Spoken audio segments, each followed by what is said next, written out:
Hello friends, top trending study channel पर आपका स्वागत है। इस वीडियो में हम पढ़ेंगे मध्यकालीन भारत। मध्यकालीन भारत में भारत पर मुस्लिम आक्रमण इस वीडियो में पढ़ेंगे। वीडियो शुरू करने से पहले मैं आपको बता दूं, आपके पास पेन और कॉपी होना अत्यावश्यक है। जिस पॉइंट को मैं नोट करने के लिए बोलूं उसे प्रॉपर नोट करें। एग्जाम समय पर रिवीजन करने में यही नोट्स आपके काम आएंगे।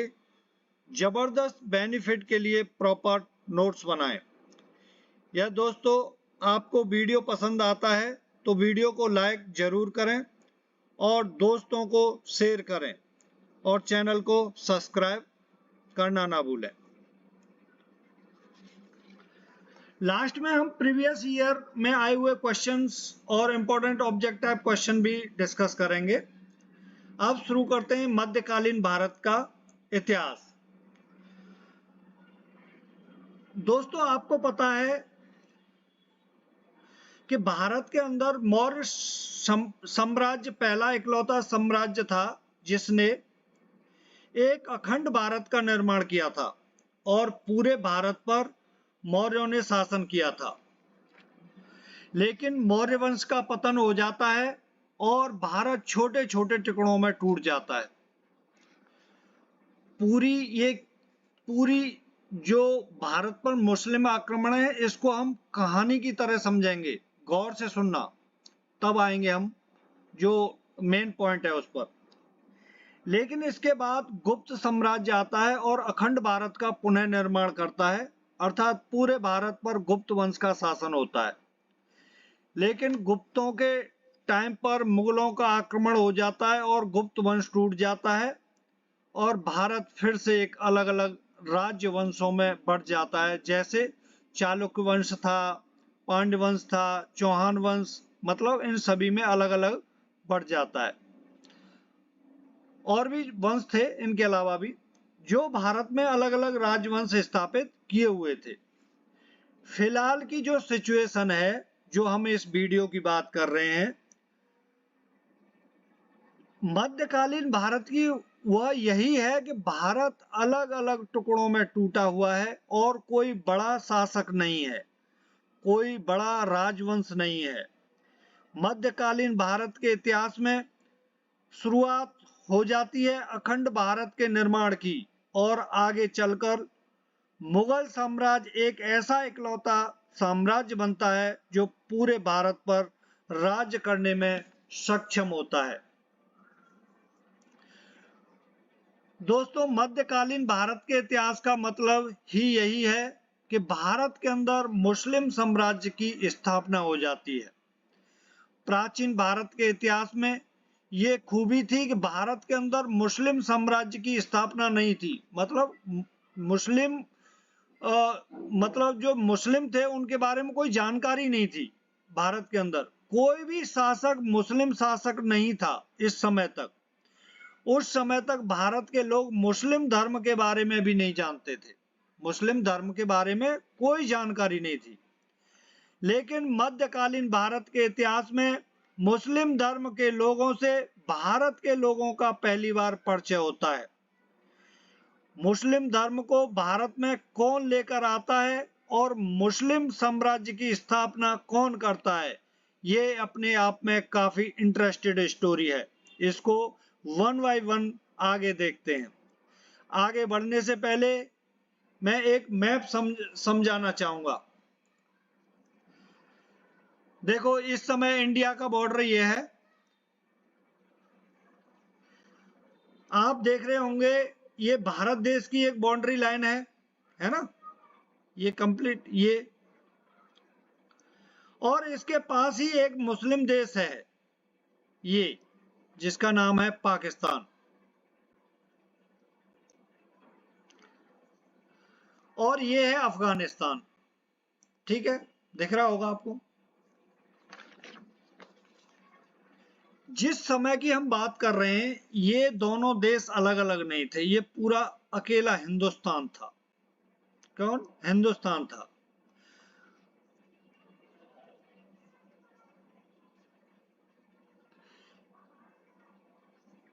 हालांकि यह एक जगह है, ये जगह है पाकिस्तान के अंदर, फिलहाल जो पाकिस्तान है ये मुल्तान, इस पूरी ये जगह थी, इसको सिंध बोला जाता था। जो सिंध नदी के आसपास, जो इंडस रिवर के आसपास वाला एरिया है उसे सिंध बोला जाता था। सिंध आज आपको पता ही है, आज पाकिस्तान में है आज के समय में। तो ये पूरा सिंध था, ये पूरा इलाका सिंध नदी के आसपास। ये मुल्तान है ना, मुल्तान इंडस नदी पर है, सिंध नदी पर, तो ये पूरा इलाका सिंध के नाम से जाना जाता था। दोस्तों आपने थोड़ा बहुत पढ़ा होगा कि भारत के अंदर मुस्लिम साम्राज्य की स्थापना हुई थी। वह किसने की थी? तुर्कों ने की थी। किसने की थी? तुर्कों ने। मुस्लिम साम्राज्य की स्थापना किसने की थी? तुर्कों ने की थी। और अलग अलग, मतलब जब तुर्कों ने मुस्लिम साम्राज्य की स्थापना कर दी तो उसके बाद खिलजी, सैयद वंश और लोदी वंश, तब तक तुर्क ही, जो तुर्क मुसलमान थे वही शासन करते रहे भारत के ऊपर। लेकिन भारत के अंदर मुस्लिम साम्राज्य की स्थापना मोहम्मद गौरी ने की थी। किसने? मुस्लिम साम्राज्य की स्थापना किसने की थी? मोहम्मद गौरी ने। ये आपको पता ही होगा, नहीं पता हो तो ये इंपॉर्टेंट पॉइंट है कि मुस्लिम, भारत के अंदर मुस्लिम साम्राज्य की स्थापना मोहम्मद गौरी ने की थी। लेकिन मोहम्मद गौरी के शासन से काफी पहले भारत के ऊपर पहला मुस्लिम आक्रमण हुआ। वह आक्रमण अरबों ने किया था। किसने किया था? अरबों ने। सबसे पहला मुस्लिम आक्रमण किया था अरबों ने। इस बात को नोट डाउन कर लेना कि सबसे पहले जो भारत के अंदर जो मुस्लिम आक्रमण हुआ था वो अरबों ने आक्रमण किया था। ठीक है, अरबों ने किया था, जो मोहम्मद बिन कासिम के नेतृत्व में किया था। ये जो मोहम्मद बिन कासिम था, इसके नेतृत्व में अरबों ने सबसे पहले मुस्लिम आक्रमण भारत के ऊपर किया था। मोहम्मद बिन कासिम एक अरबी था, ये तो आपको मैंने बता दिया। सिंध के ऊपर इसने शासन हासिल कर लिया था। सिंध के ऊपर जो मैंने आपको बताया था कि इंडस नदी के आसपास वाला इलाका, ये वाला इलाका, ये पूरा मोहम्मद बिन कासिम ने इसको हासिल कर लिया था। यह एक 17 साल का लड़का था जिसने भयंकर युद्ध लड़ा और भारत में सिंध पर कब्जा कर लिया था। ये रुक नहीं रहा था, मोहम्मद बिन कासिम रुक नहीं रहा था, ये पूरे भारत में राज्य करने जा रहा था और पूरी राजनीति इसने बना ली थी। यदि इसे रोका नहीं जाता तो ये पूरे भारत पर राज्य करता। इसे दोबारा से अरब बुलाया गया, कुछ कारण बने। यदि यह वापस नहीं जाता तो भारत पर तुर्कों से पहले अरब मुस्लिम साम्राज्य की स्थापना कर लेते। जो तुर्कों ने मुस्लिम साम्राज्य की स्थापना की थी, इनसे पहले यदि ये लौटकर इसको बुलाया नहीं जाता अरब देश में वापस 20 से 20, तो अरब इंडिया पर, मतलब हिंदुस्तान पर, उस समय हिंदुस्तान बोला जाता था, तो ये मुस्लिम साम्राज्य स्थापित कर लेते अरब। मोहम्मद बिन कासिम एक इकलौता अरबी था जिसने भारत के लोगों को सबसे पहले मुस्लिम धर्म से परिचय कराया था। मोहम्मद बिन कासिम के बारे में थोड़ा बहुत जानते हैं, जिससे कंप्लीट स्टोरी समझने में आपको मजा आएगा। ठीक है, तो मोहम्मद बिन कासिम के बारे में मोटा मोटा बताता हूं आपको। ठीक है, देखो, मोहम्मद बिन कासिम एक सऊदी अरब के तैफ जगह का रहने वाला था। यह अल सकीफ कबीला था, उसका मेंबर था। किसका? अल सकीफ कबीला था, उसका मेंबर था। सऊदी अरब के अंदर तैफ एक जगह है, वहां पर अल सकीफ नामक एक कबीला था, उसका एक मेंबर था। कौन? मोहम्मद बिन कासिम। मोहम्मद बिन कासिम के फादर का नाम था कासिम बिन यूसुफ। कासिम बिन यूसुफ, जिनकी मृत्यु जब मोहम्मद बिन कासिम छोटे थे तभी इनकी मृत्यु हो जाती है। किसकी?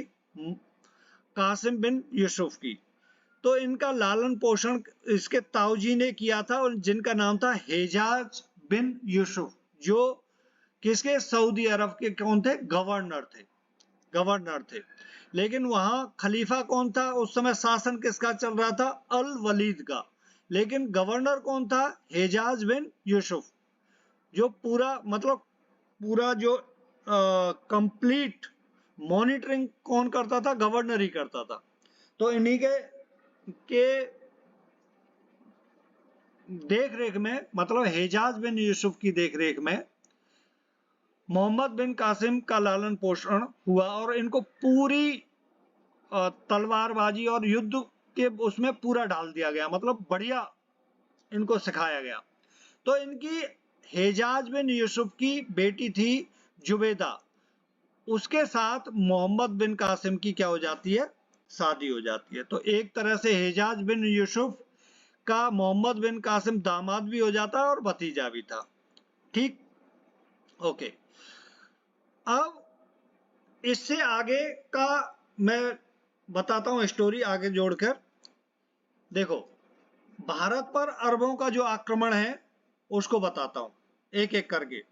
सभी इंपॉर्टेंट पॉइंट हैं, आप सभी को नोट कर लेना अपनी बुक में। भारत पर प्रथम मुस्लिम आक्रमणकारी अरबी थे। यदि पूछा जाता है कि सबसे पहले भारत पर किस मुसलमान ने आक्रमण किया, तो वो किया था मोहम्मद बिन कासिम ने, और वो कौन था? अरबी था। भारत पर पहला मुस्लिम आक्रमण 712 ईस्वी में कब किया था? 712 ईस्वी में, ये इंपॉर्टेंट डेट है।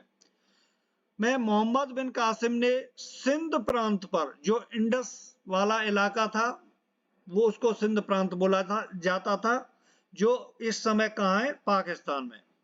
उस समय सिंध का शासक कौन था? दाहिर था। मोहम्मद बिन कासिम ने सिंध के शासक दाहिर को पराजित किया और दाहिर युद्ध करते हुए मारा गया। ठीक। तो 713 ईस्वी में मोहम्मद बिन कासिम ने मुल्तान को भी जीत लिया था। मैंने दिखाया था ना मैप में आपको, मुल्तान को भी जीत लिया था मोहम्मद बिन कासिम ने। कब? 713 ईस्वी। भारत पर, मतलब जो सिंध पर अरबों के आक्रमण के विषय में पर्याप्त जानकारी, जो मैं आपको ये पूरी जानकारी दे रहा हूं, ये कहां से मिलती है? विलादुरी द्वारा रचित पुस्तक कौन? फितूल अल बल्दान, तथा अल अहमद द्वारा रचित पुस्तक चचनामा से मिलती है। चचनामा में ये पूरा उल्लेख है। जिस प्रकार से आप देखते होंगे आज कहीं भी कोई भी घटना होती है तो मीडिया चलती है ना, मीडिया, ऐसे ही जब पहले कोई राजा महाराजा युद्ध करते थे तो उन अपनी मतलब लेख लिखवाते थे कि उन्होंने क्या क्या कारनामे, क्या क्या बहादुरियां की हैं। ठीक है, तो वो अली अहमद द्वारा रचित चचनामा में ये पूरी कहानी मिलती है जो मैं आपको बता रहा हूं। सर्वप्रथम मोहम्मद बिन कासिम ने सिंध वासियों पर जजिया कर लगाया था, तथा अरबों ने सिंध में ऊंट पालन एवं खजूर की खेती प्रारंभ की थी। यह भी पूछा जाता है कि खजूर की खेती सबसे पहले किस मुसलमान, मतलब मुस्लिम साम्राज्य था उसमें अरब खजूर की खेती सबसे पहले किसने शुरू की थी? तो अरबियों ने शुरू की थी। ठीक है। अच्छा, ये जजिया कर क्या होता है? जजिया कर वह होता है जैसे कोई इलाका है, मुस्लिम के अलावा और कोई जाति जो वहां रह रही है उसको क्या कर देना होगा, मुसलमानों के अलावा और कोई ब्राह्मण हो गए, जाट हो गए, कोई भी हुआ, एनीबॉडी, उनको क्या कर देना होता था, वो था जजिया कर। ओके। अरबों ने सिंध में दिरहम नामक सिक्का चलाया था, दिरहम, और अरब वासियों का भारत पर आक्रमण करने का उद्देश्य धन लूटना तथा इस्लाम धर्म का प्रचार प्रसार करना था। इनका काम इतना ही था, वहां शासन करना नहीं था भारत के अंदर। अच्छा दोस्तों, अब इससे आगे मैं आपको बताऊंगा भारत पर तुर्क आक्रमण कंप्लीट हो गया अरबों का। अब तो तुर्क आक्रमण बताता हूं, भारत में तुर्क आक्रमण, इसकी पूरी कहानी बताता हूं। अब तक पढ़ा था क्या भारत पर अरबों ने आक्रमण किया, अब बात करेंगे तुर्क आक्रमण के बारे में। ये अलप्तगीन 977 ईस्वी में, नाम देख लो कौन, अलप्तगीन। अलप्तगीन 977 ईस्वी में अफगानिस्तान में एक गजनी जगह है, वहां का शासक था। कौन? अलप्तगीन। अफगानिस्तान में एक गजनी जगह है, वहां का शासक था अलप्तगीन। इसका एक दामाद था जिसका नाम था कौन? कौन? सुबुक्तगीन। इसका एक दामाद था सुबुक्तगीन। सुबुक्तगीन ने सिंध पर कई बार आक्रमण किया और काफी धन की लूटपाट की। सुबुक्तगीन का एक बेटा था जिसका नाम क्या था? महमूद गजनबी। महमूद गजनबी, जिसने भारत के ऊपर 17 बार आक्रमण किया। महमूद गजनबी का मकसद भी धन लूटना और मुस्लिम धर्म का प्रचार करना था। इतना समझ में आ गया होगा आपको, ठीक है। तो महमूद गजनबी के बारे में पढ़ते हैं, जो 1000 ईस्वी से लेकर 1027वीं ईस्वी तक इसका कवरेज है। 962 ईस्वी में अलप्तगीन नामक एक तुर्क सरदार ने गजनी साम्राज्य, जिसको यामनी साम्राज्य के नाम से भी जाना जाता है, की स्थापना की, जिसकी राजधानी क्या थी? गजनी थी। क्वेश्चन आता है परीक्षा में कि यामनी साम्राज्य कौन सा साम्राज्य था, तो वही गजनी साम्राज्य है। गजनी साम्राज्य या यामनी साम्राज्य की स्थापना किसने की थी? अलप्तगीन ने। कब की थी? 962 ईस्वी में, ठीक है। यामनी साम्राज्य को गजनी साम्राज्य भी कहा जाता है और गजनी साम्राज्य को यामनी साम्राज्य भी कहा जाता है। अलप्तगीन का दामाद सुबुक्तगीन प्रथम तुर्क था, जिसने भारत पर आक्रमण किया था, ठीक है। प्रथम तुर्क कौन था जिसने भारत पर आक्रमण किया? उसका नाम था सुबुक्तगीन, जो किसका दामाद था? अलप्तगीन का था। सुबुक्तगीन की विजय से प्रोत्साहित होकर उसके पुत्र महमूद गजनवी ने 1000 ईस्वी से 1027 ईस्वी तक भारत पर 17 बार आक्रमण किए। कितने बार? 17 बार। महमूद गजनवी ने प्रथम आक्रमण कब किया? 1001 ईस्वी में हिंदू शासक जयपाल के राज्य पर किया। इस युद्ध में जयपाल पराजित हुआ और उसने आत्महत्या कर ली। इतना समझ में आ गया होगा। महमूद गजनवी का सबसे प्रसिद्ध आक्रमण, जो सबसे प्रसिद्ध आक्रमण है, वो 1025 ईस्वी में गुजरात में स्थित सोमनाथ मंदिर, जिसको शिव मंदिर था, जो पर था। मतलब 1025 में गुजरात में सोमनाथ मंदिर पर किया था। इसका सबसे प्रसिद्ध आक्रमण जिसको माना जाता है। तथा उस समय वहां का शासक भीम प्रथम था। महमूद गजनबी का अंतिम आक्रमण 1027 ईस्वी में जाटों पर हुआ। यह भी क्वेश्चन आता है, महमूद गजनबी का अंतिम आक्रमण कौन सा था? तो 1027 में जाटों पर था, ठीक है। कब हुआ था? 1027 में। गजनबी के दरबार में उत्वी, फिरदौसी, फारूकी और अलबरूनी, ये बहुत इंपॉर्टेंट है, अलबरूनी आदि थे। इन सभी को आप याद कर लेना। उत्वी, फिरदौसी, फारूकी, अलबरूनी आदि थे। अलबरूनी ने किताब उल हिंद, रट लेना इसको, किताब उल हिंद किसकी है? अलबरूनी की है। तथा फिरदौसी ने शाहनामा, ये भी इंपॉर्टेंट है। उत्वी ने किताब उल यामनी की रचना की थी। गजनवी ने एक तरफ संस्कृत मुद्रा लेख तथा दूसरी तरफ अरबी मुद्रा लेख वाले चांदी के सिक्के चलाए। महमूद गजनवी को बुत सिकंद तथा मूर्ति भंजक भी कहा गया है। मूर्ति भंजक तो इसलिए कहा गया है क्योंकि ये मंदिरों में मूर्तियों को तोड़ता था जाकर और सोने को लूट के ले आता था। महमूद गजनवी की मृत्यु 1030 ईस्वी में हुई थी। ठीक, इतना आपको पता चल गया होगा।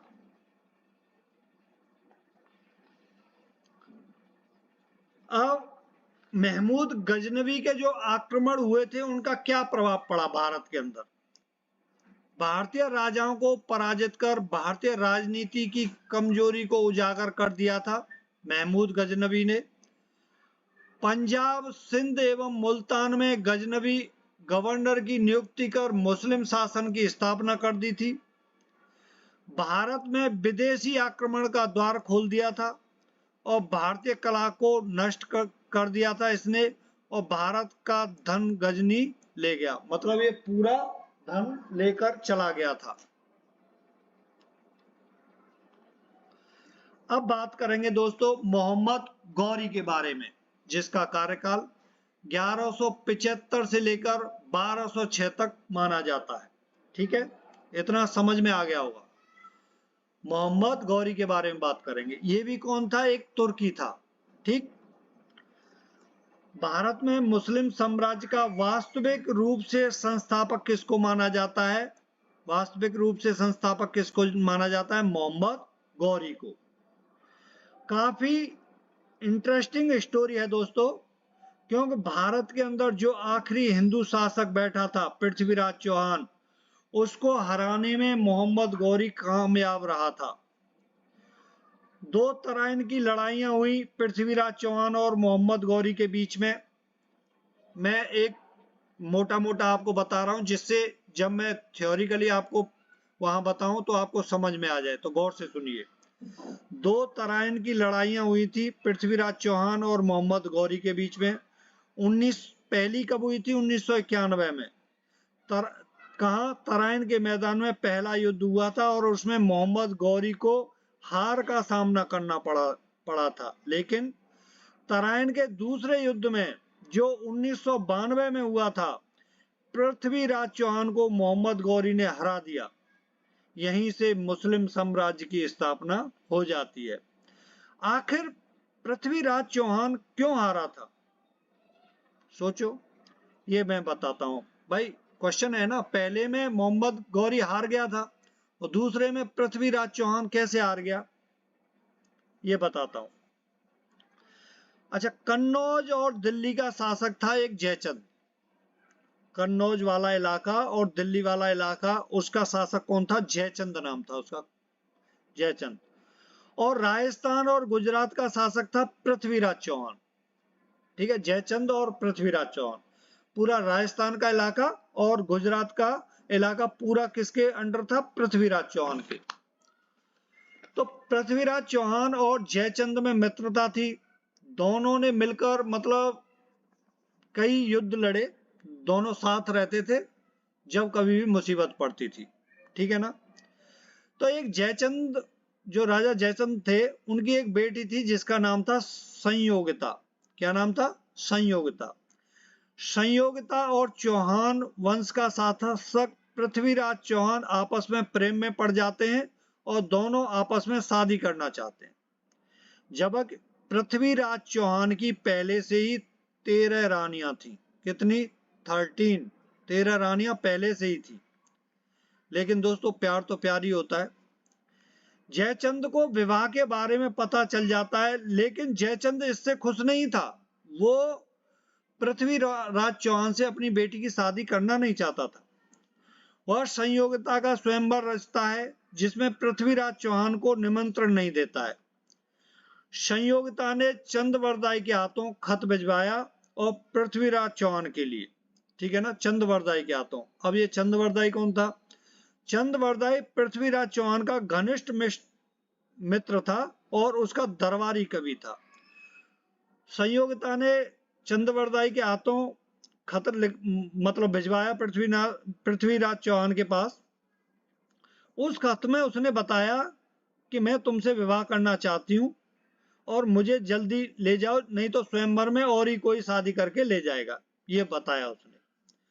पृथ्वीराज ने एक छोटा सा मतलब अपनी सेना ली और उसके ऊपर राजा जयचंद के ऊपर अटैक कर दिया, मतलब चढ़ाई कर दी, और वहां से संयोगिता को ले आया और उससे शादी कर ली। तो जो जयचंद और चौहान के बीच फिर उसके बाद छोटे मोटे कई युद्ध होते रहे, ठीक है, छोटी छोटी बातों के ऊपर, क्योंकि उसकी तो राजा जयचंद की बेइज्जती हो गई सभी के सामने, वहां जाकर के और जबरदस्ती उसकी बेटी को उठा के ले आए संयोगिता को। तो उसके बाद इस समय के बाद दोनों के बीच में छोटे मोटे काफी मतलब कई युद्ध हुए, जिसमें चौहान की काफी सेना मारी गई। जो भी उसके पास वीर थे वो, और वीर और ताकतवर योद्धा थे, वो काफी मारे गए थे। तो तराइन का जो दूसरा युद्ध के लिए राजा जयचंद, जो तराइन का दूसरे युद्ध में जब मोहम्मद गौरी को, दूसरे युद्ध में राजा जयचंद तो अब शत्रु बन गया था पृथ्वीराज चौहान का, उसने इनवाइट कर लिया किसको, मोहम्मद गौरी को। बोला अब इसके ऊपर तुम अटैक करो, मैं तुम्हारे साथ हूं, ठीक है। और मोहम्मद गौरी और राजा जयचंद एक साथ हो गए। तराइन के दूसरे युद्ध में मोहम्मद गौरी जीत जाता है और पृथ्वीराज चौहान को बंदी बनाकर मोहम्मद गौरी गजनी ले जाता है। बताया जाता है कि मोहम्मद गौरी की जो हत्या की थी वह पृथ्वीराज चौहान ने ही की थी। वो कैसे? मोहम्मद गौरी की जो हत्या की थी वो भी पृथ्वीराज चौहान ने की थी, लेकिन आप बोलेंगे वो तो सर पृथ्वीराज चौहान को बंदी बनाकर ले गया था मोहम्मद गौरी, तो हत्या कैसे कर दी? ये बताता हूं, सुनिए। चंदवरदाई जो चौहान का कवि था वो भी गजनी चला गया, जो गजनी जगह है, जो मोहम्मद गौरी की वहां की क्या राजधानी थी, वहां गजनी लेके गया था मोहम्मद गौरी किसको, पृथ्वीराज चौहान को। तो चंदवरदाई भी पीछे से चला गया और वहां जाकर के उसने मतलब कुछ काम ऐसे किए, बातें ऐसी बनाई कि जिससे उसको मोहम्मद गौरी को लगा ये मेरा एक भरोसेमंद आदमी बन गया चंदवरदाई, और बिल्कुल मतलब उसकी हाँ में हाँ मिलाना, उसका बिल्कुल भरोसेमंद आदमी बन गया। तो पृथ्वीराज चौहान जब बंदी बनाया गया था तो गर्म लोहे की रोड़ों से उसकी आंखों को जला दिया गया था, जिससे चौहान अंधा हो गया था। आपको पता है, ये तो पता होगा, नहीं पता होगा तो मैं बता रहा हूं। मतलब लोहे की जो रॉड थी उनको गर्म करके उनकी आंखें जला दी थी और पृथ्वीराज चौहान अंधा हो गया था।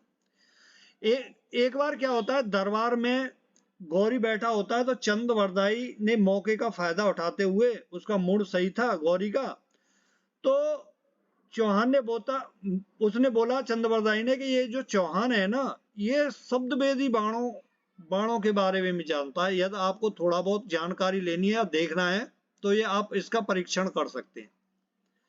गौरी ने कहा चलो ये कला भी देखते हैं और सीखते हैं।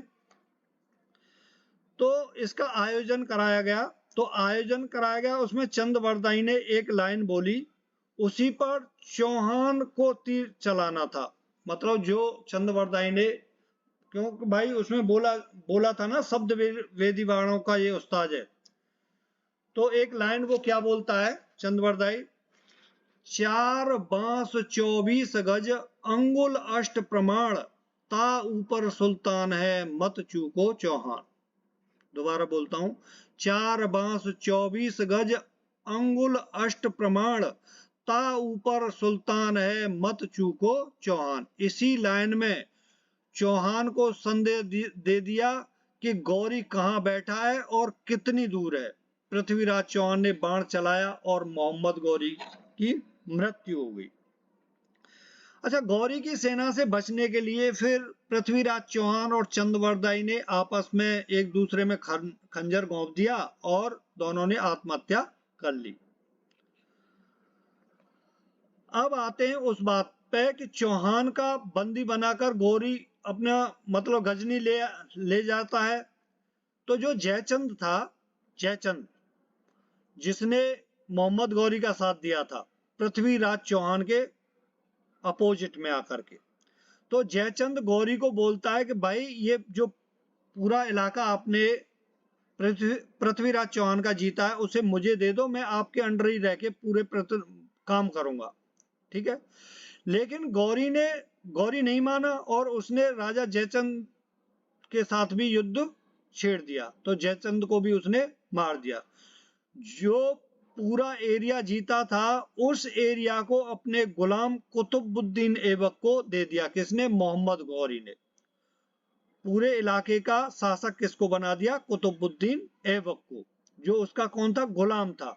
और आगे चलकर गुलाम वंश की स्थापना होती है कुतुबुद्दीन ऐबक द्वारा। ये कहानी इतनी आपको समझ आ गई होगी। अभी मैं इसको आपको थ्योरिकली बताता हूं, इसको नोट करना है, ठीक है। तो दोस्तों, भारत में तुर्क राज्य की स्थापना का श्रेय मोहम्मद गौरी को जाता है। वह शंसवनी वंश का था। मोहम्मद गौरी का नाम मोइजुद्दीन मोहम्मद गौरी था, कंप्लीट नाम, ठीक है। 1175 ईस्वी में इसने मुल्तान पर आक्रमण किया। यह इसकी पहली विजय थी। 1178 ईस्वी में मोहम्मद गौरी ने गुजरात पर आक्रमण किया। उस समय गुजरात पर चालुक्य वंश का शासन था। चालुक्य वंश के शासक भीम द्वितीय, जिनको मूलराज भी बोला जाता है, ने मोहम्मद गौरी को हरा दिया। यह तुर्क आक्रमणकारियों की पहली पराजय थी, ठीक है। किसने हराया था? भीम द्वितीय ने, जिसको मूलराज भी बोला जाता है। अच्छा, 1191 ईस्वी में तराइन का प्रथम युद्ध जो होता है वो मोहम्मद गौरी और पृथ्वीराज चौहान के बीच हुआ। मैंने आपको बताया है पहले। और युद्ध में मोहम्मद गौरी पराजित हुआ और गजनी वापस चला जाता है पराजित होके। उसके बाद 1192 ईस्वी में तराइन का द्वितीय युद्ध होता है। तो मोहम्मद गौरी ने पृथ्वीराज चौहान को पराजित कर दिया था और मोहम्मद गौरी ने पृथ्वीराज चौहान को बंदी बना लिया था और कहां ले गया था? गजनी अपने साथ। अच्छा, 1194 में जो चंदावर का युद्ध हुआ था वो हुआ था मोहम्मद गौरी ने कन्नौज के राजा जयचंद को पराजित कर दिया था। क्योंकि जयचंद ने ये बोला था ना कि भाई ये जो पृथ्वीराज चौहान से पूरा एरिया जो तूने लिया है वो मुझे दे दो, मैं आपके अधीन रहकर ही काम करूंगा। लेकिन मोहम्मद गौरी माना नहीं था, उसने राजा जयचंद को भी मार दिया था। कब? उसको जो युद्ध हुआ था दोनों के बीच में, ये इंपॉर्टेंट है, चंदावर का युद्ध बोला जाता है, ठीक है। पूछा जाता है चंदावर का युद्ध किस किस के बीच हुआ था? तो मोहम्मद गौरी और कन्नौज के राजा जयचंद के बीच हुआ था। कब हुआ था? 1194 ईस्वी, ठीक। ओके, मोहम्मद गौरी के सिक्कों पर, ये इंपॉर्टेंट पॉइंट है, आता है एग्जाम में। मोहम्मद गौरी के सिक्कों पर एक और कलमा और दूसरी ओर माता लक्ष्मी की आकृति अंकित थी। मोहम्मद गौरी के सिक्कों पर मोइनुद्दीन जो चिश्ती था वो मोहम्मद गौरी के साथ भारत आए थे। उन्होंने भारत में चिश्ती संप्रदाय की स्थापना की थी। क्वेश्चन बनेगा, मोइनुद्दीन चिश्ती किसके समय में भारत आए थे जिसने चिश्ती संप्रदाय की स्थापना की थी? तो मोहम्मद गौरी के समय में। अच्छा, मोहम्मद गौरी के जो सेनापति थे उन्होंने अलग अलग क्षेत्र जीते भारत में आकर के। तो कुतुबुद्दीन ऐबक ने कौन कौन सा क्षेत्र जीता? 1196 में अजमेर पर विजय प्राप्त की, 1197 में बदायूं और 1202 में बुंदेलखंड पर विजय प्राप्त की, ठीक है। बख्तियार खिलजी ने 1197 में बिहार विजय और 1205 में बंगाल विजय, ठीक है। क्वेश्चन ये भी आ जाता है कि इनमें से बिहार विजय 1197 किसने की थी? तो बख्तियार खिलजी ने। आगे इंपॉर्टेंट क्वेश्चन आंसर जो प्रीवियस ईयर आ चुके हैं क्वेश्चन, उनको डिस्कस करेंगे। अच्छा, ये इंपॉर्टेंट पॉइंट है, इसको याद रखना। 1198 ईस्वी में मोहम्मद गौरी के सेनापति बख्तियार खिलजी ने नालंदा विश्वविद्यालय को ध्वस्त किया था। क्वेश्चन आता है, नालंदा विश्वविद्यालय को किसने ध्वस्त किया था? तो 1198 ईस्वी में मोहम्मद गौरी के सेनापति बख्तियार खिलजी ने नालंदा विश्वविद्यालय को ध्वस्त किया था। ओके दोस्तों, प्रीवियस ईयर क्वेश्चन लगाते हैं। ठीक है, क्वेश्चन बनता है भारत में प्रथम मुस्लिम आक्रमणकारी कौन था? तो मैंने आपको बताया मोहम्मद बिन कासिम सबसे पहले। ये कौन था? एक अरबी था, सबसे पहले इसी ने आक्रमण किया था। नेक्स्ट है मोहम्मद बिन कासिम था तो एक अरब, वो अरब का था, अरबी था। नेक्स्ट है इसमें से कौन गजनी राजवंश का संस्थापक था? तो गजनी जो राजवंश का संस्थापक कौन था? अल्पतगीन, अल्पतगीन। नेक्स्ट है पुराणों का अध्ययन करने वाला प्रथम मुसलमान था। पुराणों का अध्ययन करने वाला प्रथम मुसलमान कौन था? अल-बरूनी। नेक्स्ट है महमूद गजनवी के साथ भारत आने वाला प्रसिद्ध इतिहासकार कौन था? महमूद गजनवी के साथ भारत आने वाला प्रसिद्ध इतिहासकार कौन था? तो वो था अल-बरूनी। ठीक। नेक्स्ट है निम्नलिखित में से मध्य एशिया के किस शासक ने 1192 में उत्तर भारत को जीता? किसने जीता था जी? मोहम्मद गौरी ने, शहाबुद्दीन मोहम्मद गौरी। नेक्स्ट है मोहम्मद गौरी को सबसे पहले किसने पराजित किया था? किसने पराजित किया था? तो मैंने आपको बताया था भीमसेन ने पराजित किया था मोहम्मद गौरी को, जो तुर्कों की सबसे पहली पराजय थी, है ना। नेक्स्ट है 8वां क्वेश्चन है मोहम्मद गौरी ने जयचंद को किस युद्ध में पराजित किया था? मैंने बताया ना, चंदावर का युद्ध आता है 1994 में। नेक्स्ट क्वेश्चन है युद्ध जिसमें भारत में मुस्लिम शक्ति की स्थापना हो गई थी। तो तराइन का जो द्वितीय युद्ध था उसमें मुस्लिम शक्ति की स्थापना हो गई थी। 10वां क्वेश्चन है किस मुस्लिम शासक के सिक्कों पर देवी लक्ष्मी की आकृति बनी है? इंपॉर्टेंट क्वेश्चन है ये, बहुत आता है। तो 10 का मोहम्मद गौरी। कौन थे वो? मोहम्मद गौरी। नेक्स्ट है बिहार का प्रथम मुस्लिम विजेता कौन था? अभी मैंने बताया था वो बख्तियार खिलजी। ठीक है। नेक्स्ट क्वेश्चन है नालंदा बिहार का विध्वंस किसने किया था? तो वो बख्तियार खिलजी ने किया था। ठीक है ना। अच्छा, ये क्वेश्चन कुछ बुक से लिए हैं। निम्नलिखित में से किस एक स्थान को अरब यात्रियों ने स्वर्ण ग्रह कहा है? तो वो कौन था? मुल्तान। ठीक है। निम्नलिखित में से भारत पर पहली बार आक्रमण करने वाला कौन था? कौन था? तो अरब थे। ये तो मैंने आपको बता रखा है, सबसे पहले जो आक्रमण किया है। चचनामा में कौन सी विजय के इतिहास का रिकॉर्ड है? ठीक है। ओके, मूलतः चचनामा किस भाषा में लिखा गया है? किस भाषा में लिखी गई है? अरबी भाषा में। थैंक यू दोस्तों, अगली वीडियो के साथ फिर मिलते हैं। नमस्कार।